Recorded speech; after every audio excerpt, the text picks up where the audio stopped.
پاکیزگی۔ کھیل ختم ہو گیا اور بچے آرام کے لیے بیٹھ گئے۔ فرید کی نگاہ کسی بیچنے والے پر پڑی جو لذیذ کھانے بیچ رہا تھا۔ وہ بہت بھوکا تھا۔ اس نے اپنے ہاتھوں کی طرف دیکھا جو صاف ستھرے نہیں تھے۔ خود سے کہا، فقط آج پہلی مرتبہ میلے ہاتھوں سے کھا لیتا ہوں کیونکہ بھوک بہت لگی ہے۔ رات کو فرید کی ماں فرید کی آواز سن کر بیدار ہوئی۔ امی جان، میرے دل میں درد ہو رہا ہے اور جو کچھ بھی پارک میں انجام دیا اپنی ماں کو بتایا۔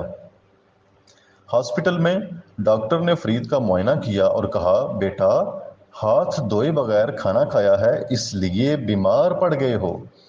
ماں نے بھی کہا، تم سے گزارش ہے کہ آج کے بعد بغیر ہاتھ دھوئے کوئی چیز نہ کھانا۔ ٹھیک ہے فرید بیٹا، امی جان ایسا ہی کروں گا۔